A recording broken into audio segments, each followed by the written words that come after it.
Welcome to my safe space, Global Voices. Thank you so much for being here. Please just introduce us, tell us your name, where you are from, what you do, and your message for us tonight. Sure. Thank you so much, Nora, for creating this safe space. And thank you for inviting me today. So I'm Ramya Shripathi. I'm from India.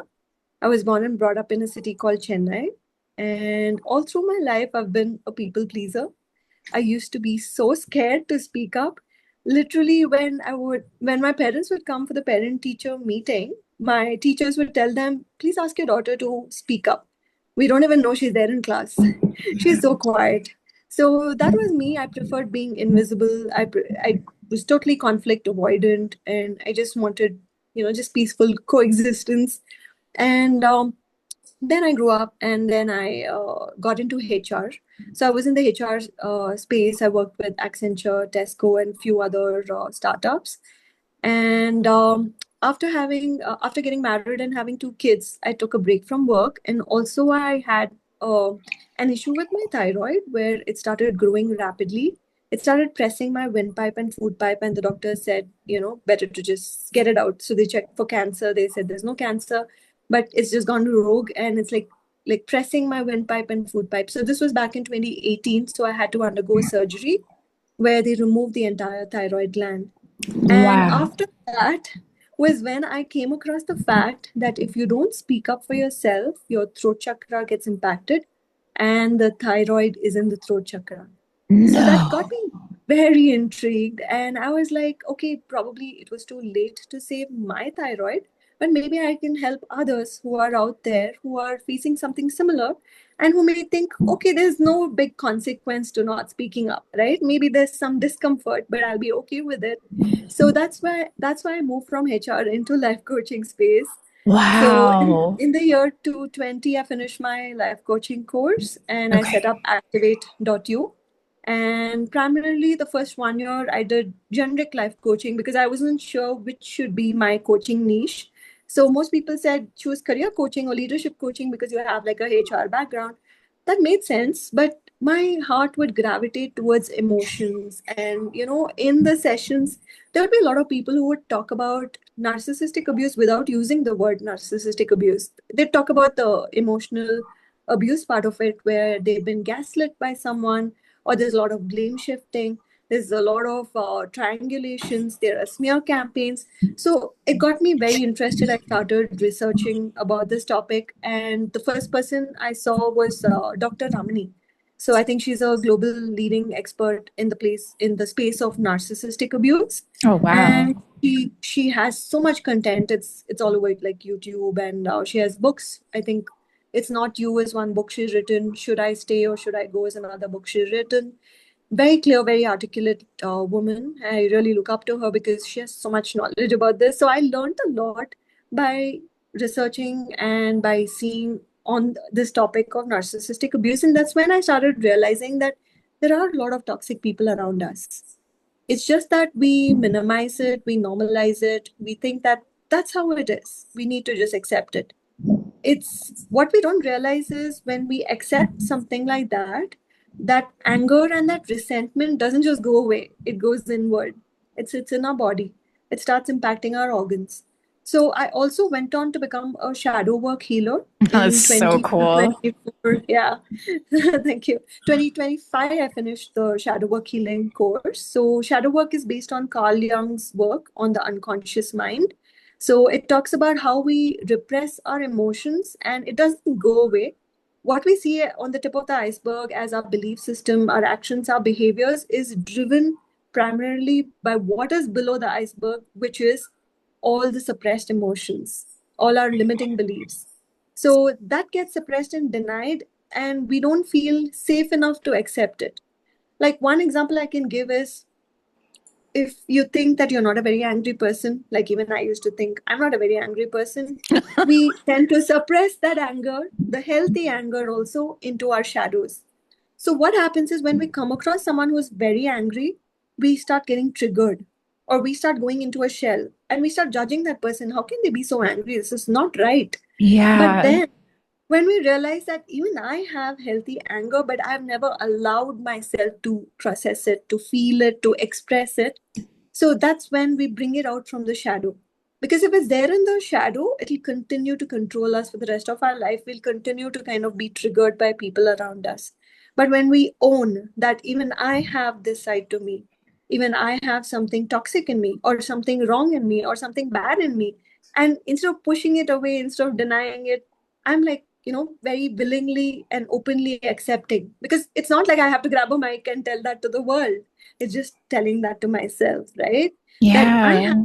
anger. And then also to come to realization that being angry is not a bad thing.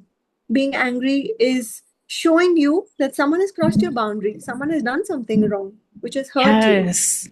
So, it's okay to feel that anger, but yeah, I'm not saying it's okay to go punch them and throw things around. So we need to learn healthy ways to deal with that anger. But most often, people are not taught to deal with this anger. So that's where they come to me for coaching, because some of them even tell me, sadly, they've gone for therapy for years, but nothing changed. Even Yeah. trying to talk about it doesn't change. So I teach them a little bit about somatic healing as well. And I believe yoga is very powerful, because a lot of Yes. holistic healing is actually bits and pieces of yoga, including the breath work, the pranayam. So I suggest that to all my clients, why don't you just try yoga, or I send them some somatic healing exercises from YouTube. There's something called emotional freedom technique. Have you heard of that? EFT? I have not heard of that. Okay, okay. So it's something very simple. So there are some meridian points on our face. It's like here above the eyebrow, here below the eye, here below the nose, and here in the chin, and like below the collarbone. So Okay. all these points are the energy meridian points. So when you tap these points with an affirmation, it kind of helps to like release. It helps to release all those emotions which are stuck inside us. Because Wow. emotions are nothing but energy in motion. When it gets Yes. stuck is when it creates issues. So tapping it out kind of helps to process and remove it from our body, because that's why only talking about it doesn't help. Talking about it is just venting out, but the emotion is still stuck inside, right? So we need to do the holistic healing to kind of process it and bring it out of our body. And That is also, so interesting. and also another interesting phenomenon. I don't know if it's across the world, but nowadays a lot of people across the world are also reaching out to me saying this happens. This is called mother-son enmeshment. Have you heard of this? Yeah, but I want to hear Okay. from you. Yeah. Okay. Okay. All right. So what happens is probably a narcissistic mother, a very controlling mother. She doesn't get the love that she wants in her marriage from her partner, right? And she will end up controlling her son and getting all that emotional support and love from her child, the son, right? What she's ideally supposed to get from her partner, or if even if the marriage is bad, she can always go for therapy, go to her friends, go to other people, healthy adults. But she won't do that. She will choose her son because children are moldable, right? Mm. So because she leans on the son too much for the emotional support, it's also called covert emotional incest, right? So it's very wrong, it's very dysfunctional. And because of this boy grows up either to become a people pleaser or a narcissist. He becomes a Ah, people pleaser because he's scared of her wrath. He's seen that if he says no to her or upsets her, he's going to face no end of it. Or right. he thinks this is the way to be. You need to manipulate others, you need to shame others, you need to put down others, you need to be the center of the world, you need to control people around, other people around to be exploited, used. So, and also what happens is he pushes into his shadow that rightful rage he feels towards his mother for being controlled like this and used like a puppet. Right. And that comes out in his adult relationships. And that's why most narcissistic men are really brutal with their wives. Because actually, what they're doing is projecting that suppressed rage towards their mother to their wife. Because they Wow. feel like, I couldn't punish my mother, I will punish you. It's like almost like some kind of a karmic justice they feel. They kind of have a rage, suppressed rage about all women, but they cannot show it with their mother or sister. They choose to do it with their partner. So Right. this concept I came across, I think, sometime last year or the year before, and I've been so fascinated because actually nowadays I'm getting clients who are men who are saying that I never realized this. When I read your post, I realized I've been doing so many wrong things to my wife, and I've been thinking she's the problem. But now I realize it's me. It's because of my Wow. childhood. And I'm like, okay, if this is helping, people to have that realization, it is really worth talking about. That is So, incredible to hear that you've been getting feedback from men who are perpetrators telling you that it's clicking with them what you're saying. I yeah, mean, because like yeah, everything that I've heard or know about like men's better intervention programs or efforts to try to support men in changing, it's always something that's been described to me or how I've understood it to be like it's really hard work is you could maybe expect, a very small under 5% of whatever group of men that you're working with to actually be able to heal or get anything from the help or program. So to yeah. hear that whatever it is that you're saying and what you're doing is touching them and like to the point that they're reaching out to you just blows my mind and is so incredible. Yeah, yeah. I'm hoping that more and more people with awareness start taking the steps to change. There is some percentage of people who will get angry when they see that because it exposes them, right? Mm, So they will never change. There's no point, no amount of knowledge, awareness, exposure to these theories will get them to realize or acknowledge that they are having a dysfunctional relationship and that's hurting their marriage. They will continue to abuse and they will think that they're entitled. So those people are beyond help. And in those marriages or women who are stuck in those kind of marriages where the man is refusing like therapy support or always trying to blame shift, always trying to, say that you're the problem and I'm not going to change anything about myself. You're there to serve me.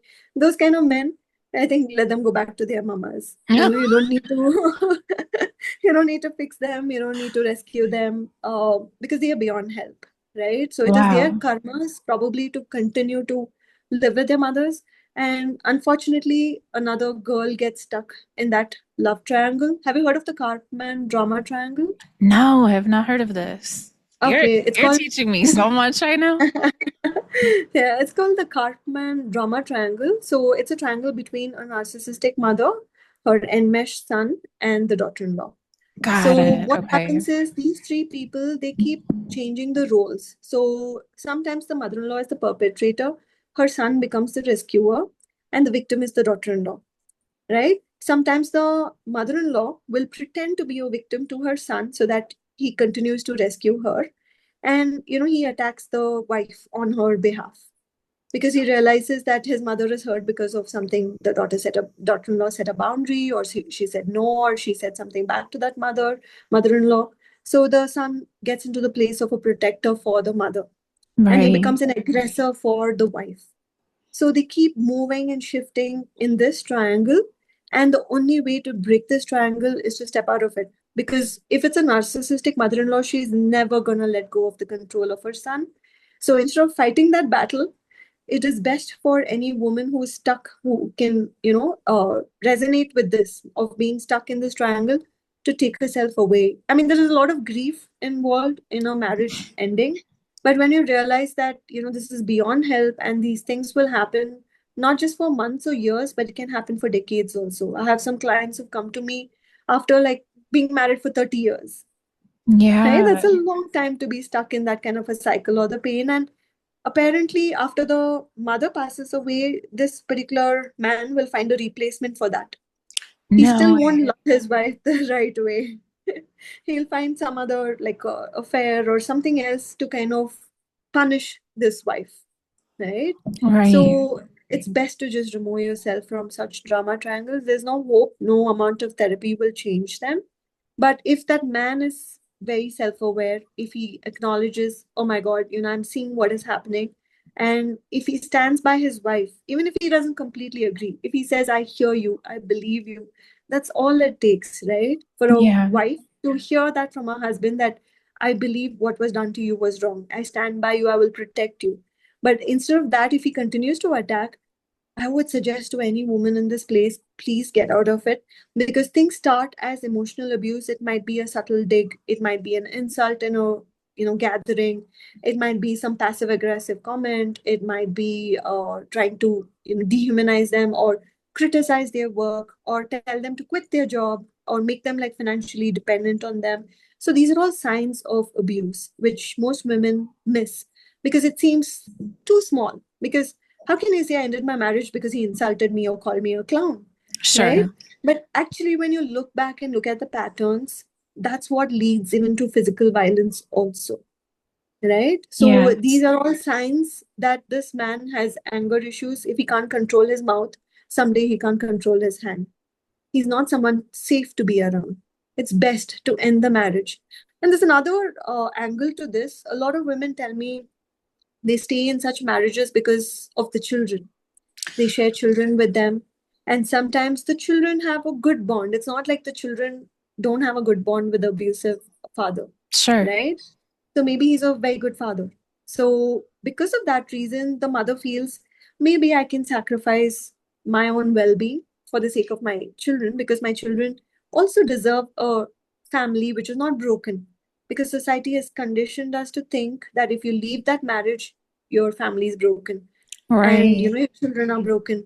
But what they don't realize is the children are seeing the same pattern repeat. They're seeing the father abuse the mother. Even psychologically they can sense it, or even Right. if they don't fight openly in front of the children, the cold war is something the children can pick up on. So I had a client who reached out to me last month, and he told me that he and his wife have been sleeping in two separate rooms because of a Okay. narcissistic mother-in-law issue, right? Oh, yeah. And they had one son, and everything was going fine. They kind of had accepted their separate lives till that boy one day said, I went for a sleepover to another friend's place, but the parents sleep together. How come you and mom don't sleep in the same room? What is wrong? Sure. So Yeah. that boy is 10, right? So that was like a wake up moment, and he realized that, okay, what I'm teaching my son is a very dysfunctional example of a marriage. And he's reached out to me for sessions so that he can work on his mother wounds and not attack his wife, not project that blame to his wife, and to Yeah. kind of see whether the marriage will improve with him changing or making changes, right? There have also been some men who come to me and they all they do is just complain about their wives. I keep I keep bringing their attention back, saying, you've come to work with me on yourself. So tell me, how can I help you to change to become better? So again, they go back 360 degrees. My wife did that, her family did that, this happened, that happened. And I'm like, I cannot do anything about it. Your wife didn't come to me for coaching. You have come to me for coaching. So tell me, how can I help you? Right? Yeah. So then they realize that, I'm not validating their the stories. They want somebody to corroborate or validate those stories. If I validate it, they'll continue a few sessions. But if I say no, I think you are wrong here, you need to reflect, they stop coming for sessions, Oh, right? And after that, I'm like, okay, fine, it's on them. They had the opportunity to see the mirror, because I'm yeah. a shadow work healer, so I can see through things.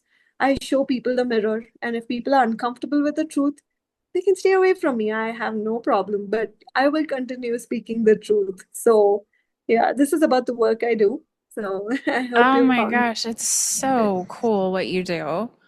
I this is kind of random, and bringing us back to the very beginning of something that you talked about, but it's been on my mind, and before I forget, can we for 1 second go back to when you talked about yoga and how that can be such a healing practice? Because my whole life I have been wondering what happened to me.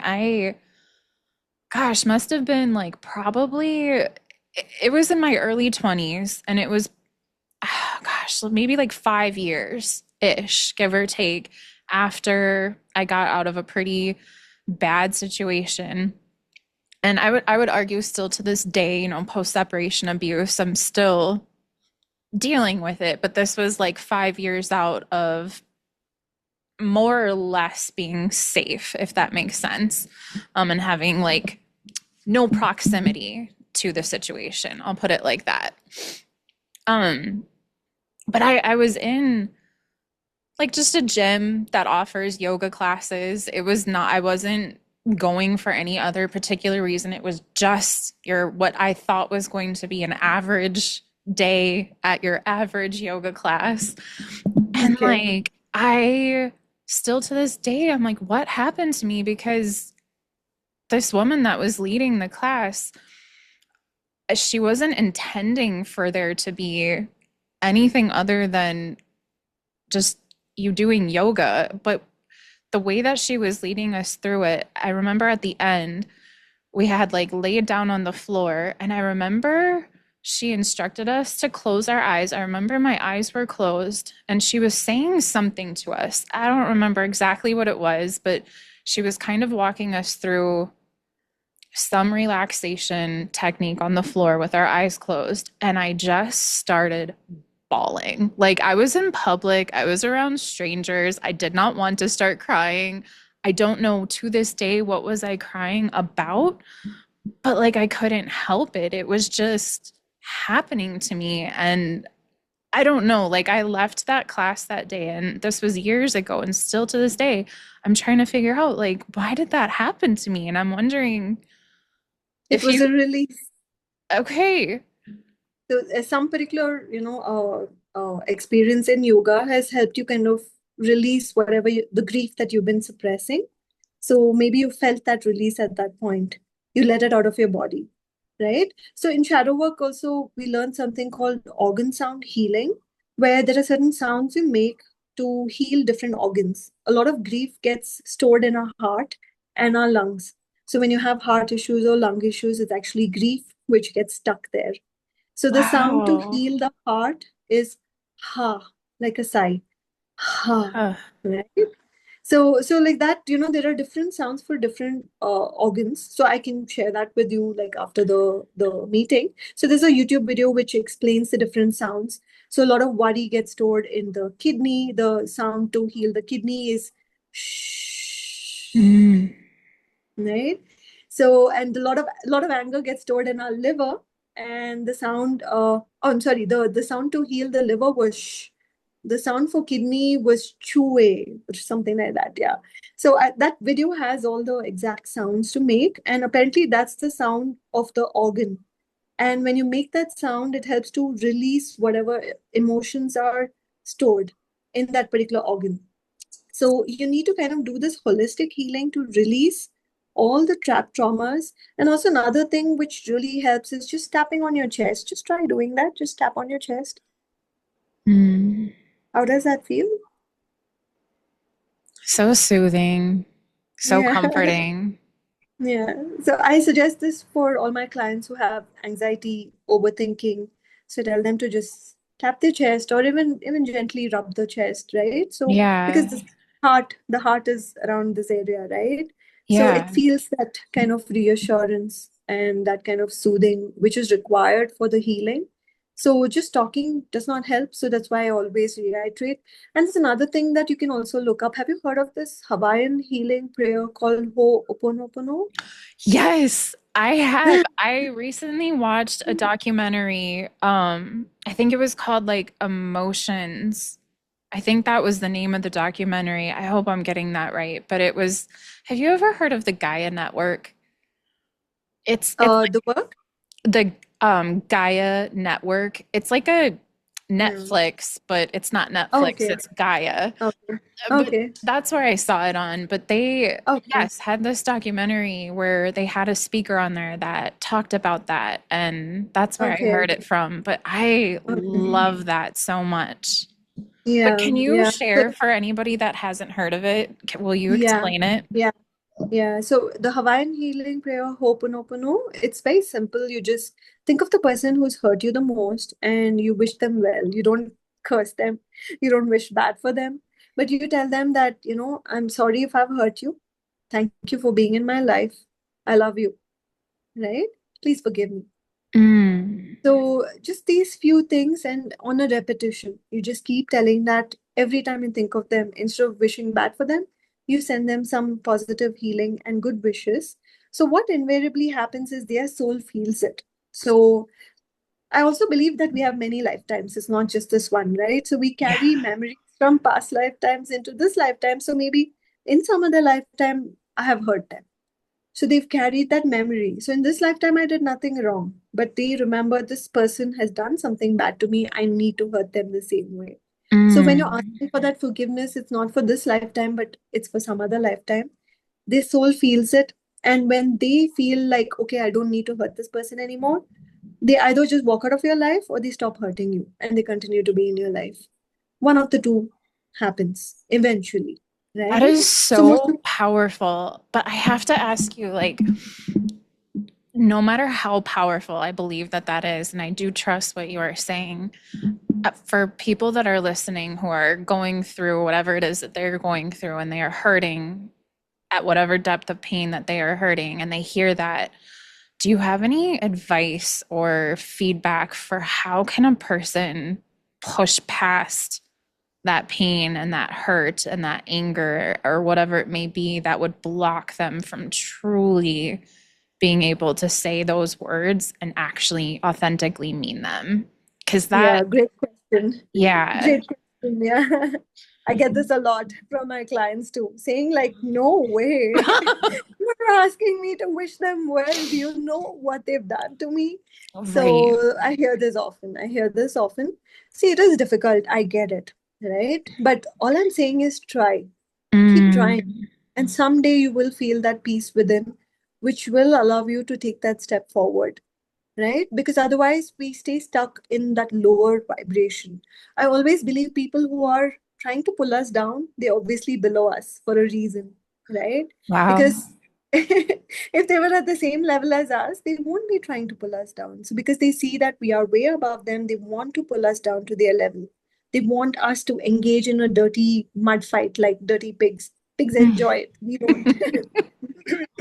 So when we realize that, okay, I don't need to lower myself, they need to kind of work on themselves and meet me where I am, you emotionally detach from them. When you emotionally detach from them, even that anger goes away because you look at them as some random third person. It's only when we attach some emotions, this is my husband, this is my mother, this is my mother-in-law, that's when the anger comes into play. But when you Yeah. look at them as a third person, as another soul, which is going through this whole lifetime doing good things, bad things, and you bless them, wish them well, but you tell them that I don't want anything to do with you. I'm Mm. done with my lessons. I've learned my lessons. I'm cutting my ties with you, right? Just because you wish them well doesn't mean you embrace them and bring them back into your life. That's not what I mean. Sure. Yeah. Yeah. So you can still choose your healthy distance from them. You can be in no contact with them. You can choose to completely sever ties with them and not feel any guilt or regret about it.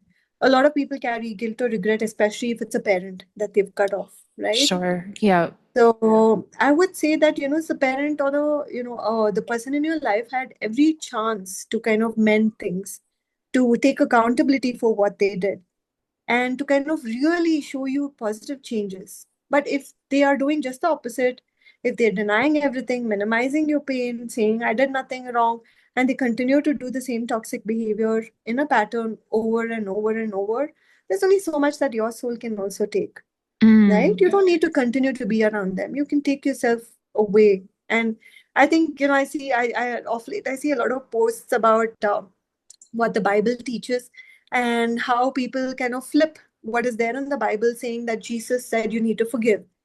So Jesus also said you don't need to tolerate toxicity. He didn't say that you need to tolerate hypocrisy. He didn't say that just be a doormat for anyone who's just going to crucify you and just leave you, right?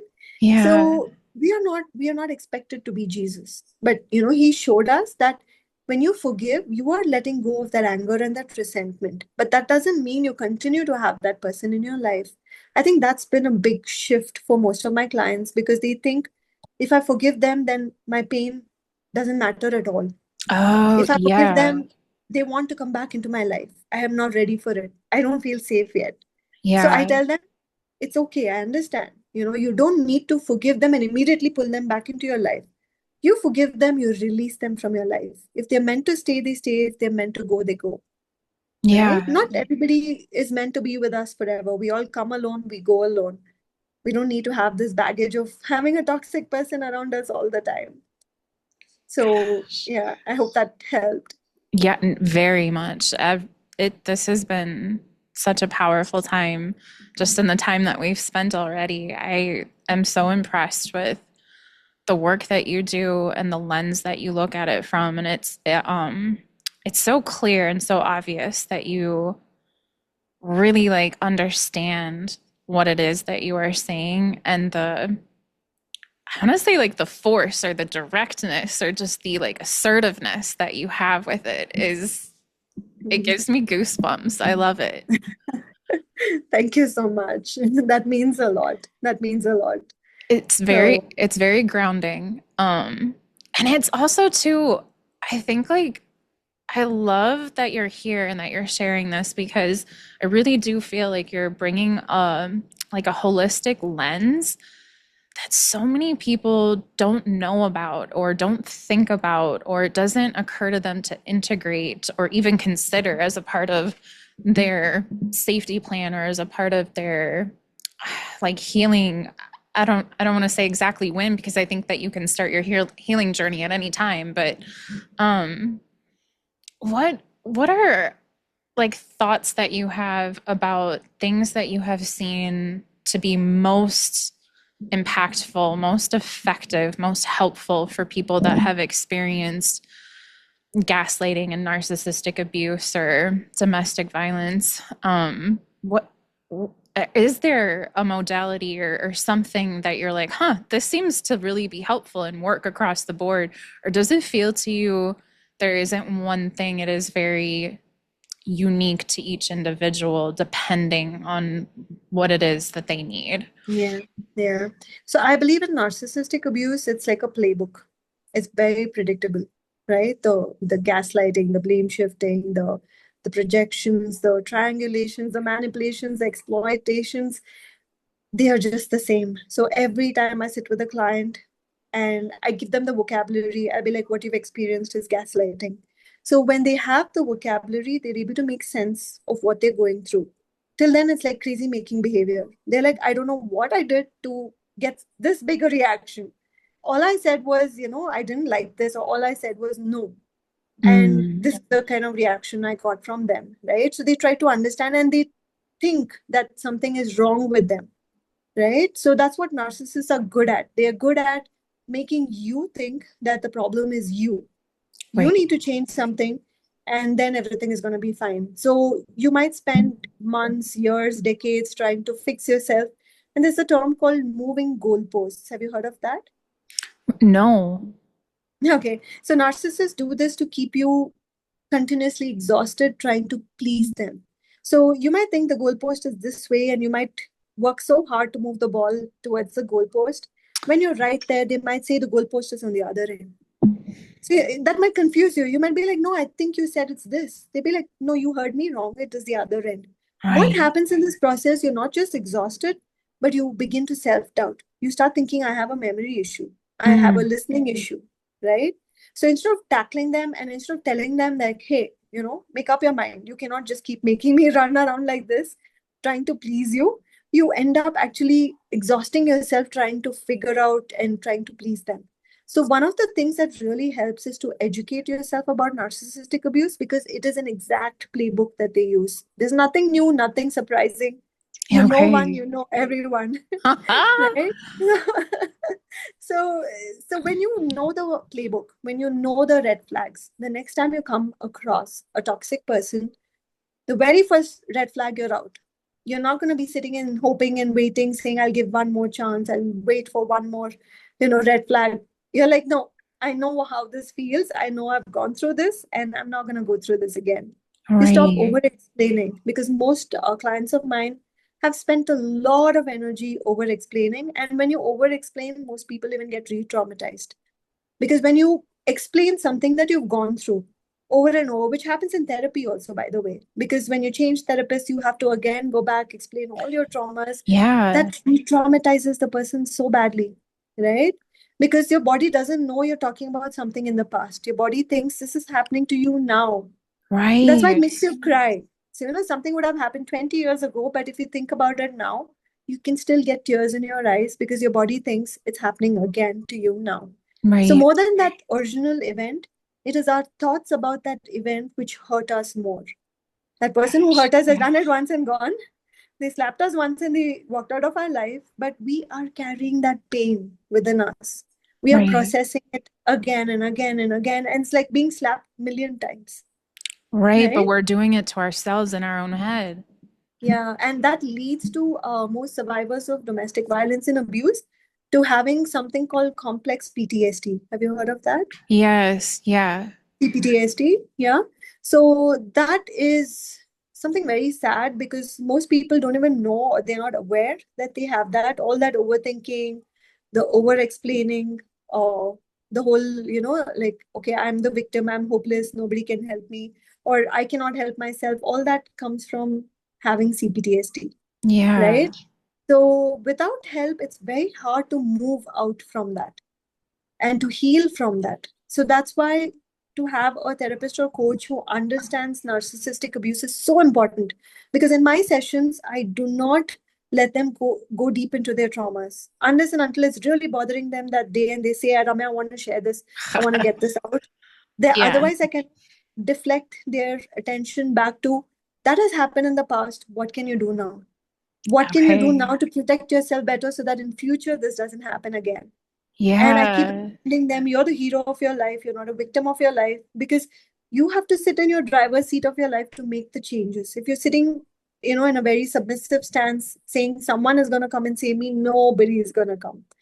Nobody is going to bother, right? Everybody has Yeah. their own challenges and issues going on, and we're just staying stuck in those loops or patterns. So we need to take ourselves to the driver's seat of our life and start making those changes. So if anyone listening is going through this, I would suggest, don't become a passive observer of your life. Become an active participant of your life and take action to protect yourself and to, educate yourself about narcissistic abuse. Gosh, this is so powerful. Okay, I just wish that there was like a million of you just sprinkled everywhere because truly I have never heard a healer like yourself speak about this in this way. And I'm not saying they're not out there. I just haven't met anybody like that. Do you know other people who are similar to you in your lens and in your practice that offer similar services to you? Or do you feel a bit like, where is everybody? And I'm out here on my own doing this.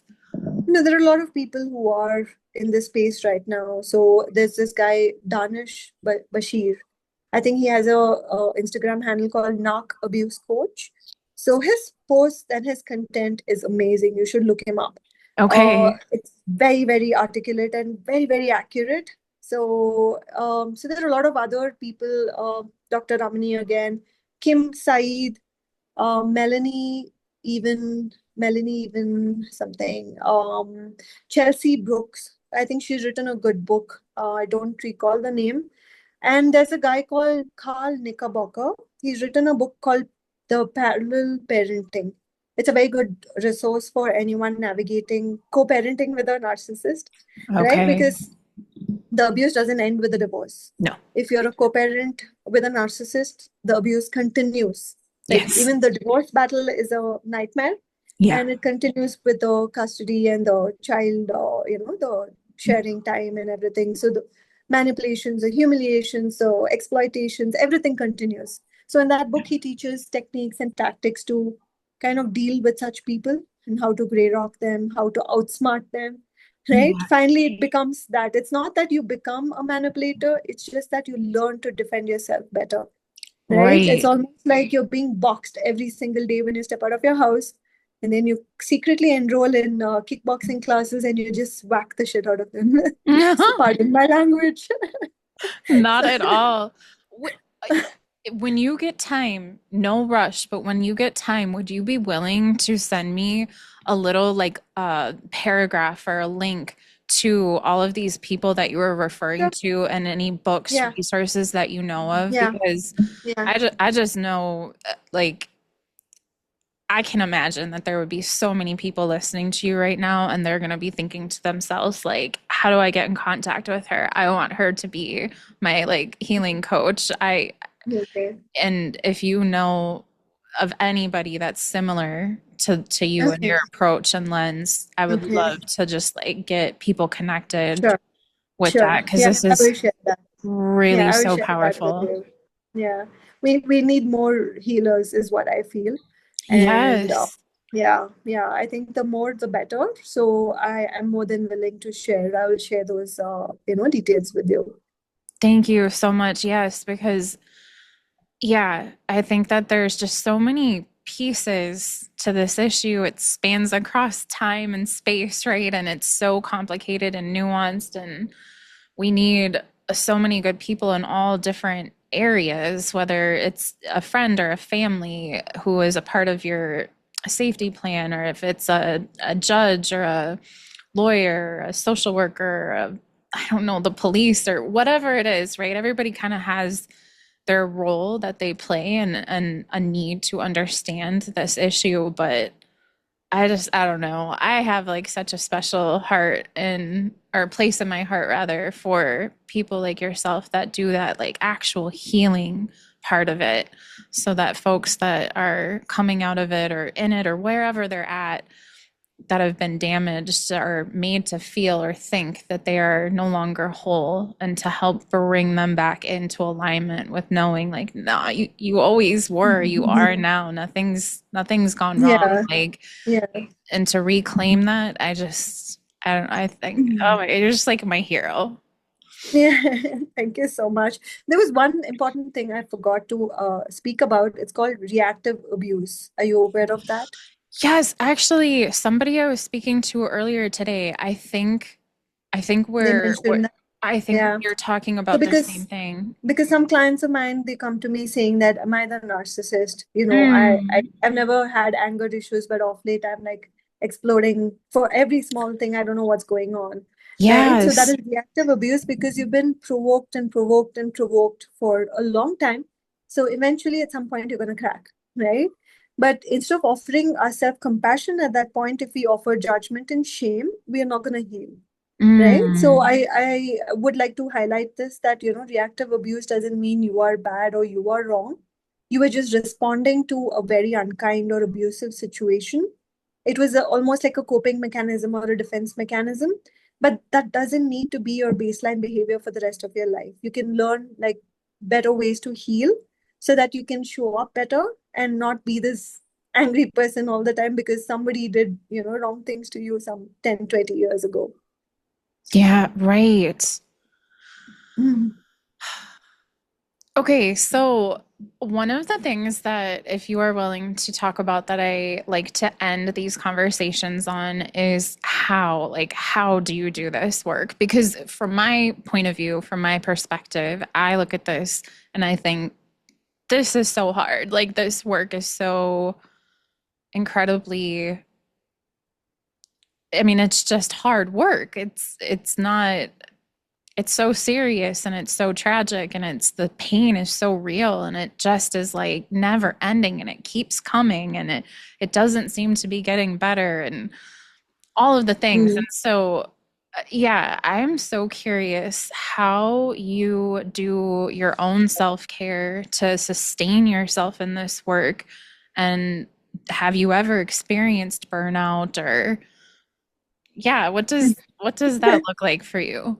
Yeah, yeah, good question again. So yes, it is not easy at all. I don't take on too many clients for that reason because I get burnt out too. And I make sure that I don't take on more than 2, 3 sessions a day so that I have enough time in the day to kind of, I either go for a walk or listen to music. I listen to a lot of peaceful chants because I Mm, believe music also has a lot of healing power. So in my house, on the TV, the YouTube is on constant playlist mode. And it's like peaceful music. So it changes yeah. the aura of the house, it changes my mindset, it helps me to relax. And I have a pet cat. So I really adore him. So like, whenever I'm like too stressed, I just go and pet him and probably talk to him and he kind of makes me feel better. So that's about my self-care. And I try to eat healthy. I'm a vegetarian, so I eat mostly healthy food and I'm not saying non-veg is not healthy, but yeah, it's like clean eating. Yeah. And Yeah, yeah. So, um, what else? I think your first question was something else, right? No, this is exactly what I was curious This about was what just the self-care fact that about? it's, Self-care. yeah, it's such hard work. And I know Oh for yeah, you me, asked me how I do this work. yeah, because it's Okay, like okay. Yeah. I know for me, I burned out doing it and I had to step away for years before I was finally able to come back into it. And I know it's because I Yeah, was not yeah, practicing self-care and yeah. I was just like raging out. That Yeah, yeah, it's not a good place to be. So, in fact, yesterday I got a voice message from a client of mine. So, I think about 2 or 3 years ago. No, no, I think around the COVID time, actually. So she came from another state in India. She drove down to the place where I am. I'm currently in Bangalore. And she said she wanted in-person session. And I told her, actually, I'm just recovering from fever and knowing COVID and everything. I'm like, I don't want to pass it on to you. Let's just do it online. And she insisted, no, I want to meet you in person. I've seen your post and I think you're going to get it. I think you're going to be able to help. So she came, she met me. We had like a 7 hour session, like straight 7 hour session. And she still, after that she went back, and whenever she needed session she used to come. So, and she used to be like very dependent on me, and I kept telling her, as a coach, it's not my job to keep you dependent on me. I need you to become independent. So I used to teach her to become emotionally independent. And yesterday she sent me a voice message saying, Ramya, after really long I realized that I've not thought about you every single day for the last 1 week. So I think you've succeeded as my coach. I'm able to feel more independent now emotionally. I feel like, okay, I don't need to reach out to you and ask you for your opinion. I'm able to trust my own intuition. And she's like, you've done this for me. And I was like, huh, okay, my job is done. that is So, so yeah. beautiful. I am not Yeah. surprised at all that she saw something in you and that she insisted to drive down there and be like, "No, we're doing this." I'm not Yeah. surprised at that at all. Yeah, yeah. So yeah, it is kind of tedious work, but yeah, the way I take care of it is I don't take on too many clients. I'm very, very selective, and I make sure that I don't overpack myself, because I want to give my best to the clients. I don't want to give Yeah. the worn out, burnt out part of me, because then I'm not going to be doing justice to their time and their money. So Yeah. yeah, that's about the work that I do. And rest of the time you see me on LinkedIn. I'm very active on LinkedIn. So yeah. Is that the best way? I mean, would it be okay if people are listening and they want to get in contact with you? Is that appropriate for them to reach out to you? Yeah, through my LinkedIn, I can even share my website, so they can book a session directly there as well on the website. Or they Beautiful. can, I'm there on Instagram, Facebook. So I keep posting a lot of the content on narcissistic abuse, basically to create awareness. And most of the content I share on narcissistic abuse are reshares from other creators. So, but I Okay. just curate it and, post it in one place so that somebody's going through it is able to kind of resonate. They don't need to go to multiple places to understand their experiences. So it's all Yeah. there in one place, right? So Yeah. that's the work that I do. Yeah. Okay. So if you are listening and you do want to get in contact with her, we're going to have links of all of the places, her website, her LinkedIn, and any books or resources or other people, other healers or folks that you think do this work really well that you recommend. We're gonna include all that down below so you can Sure. check that out. And then yeah, I just want to end with saying, like, I'm so, so in gratitude for you taking time to be here with me and to share about who you are and what you do. And um, I just like words can't express how grateful I am for the healing that you are putting out in the world for people. Thank you so much for what you do. It's Thank you. incredible and it's so powerful. And it's just, I find it to be endlessly fascinating, the things that you know and understand. And I could have talked to you all day. I would love maybe in the future if you would like to reconnect at some point down the line again to have you back on. Sure. Yeah. Um, but for Yeah, of now, course. Yeah. I will just say, whatever you do today, I hope that you are able to do something restorative for yourself. And thank you for being here. Thank you so much. Thank you for this opportunity. It was a blessing to have you. Thank you. Thank you, Nora. You take care, and I'm gonna shut down the record, but don't go anywhere because I Oh, wanna yeah, yeah, I wanna say yeah, goodbye. yeah. Yeah. Okay.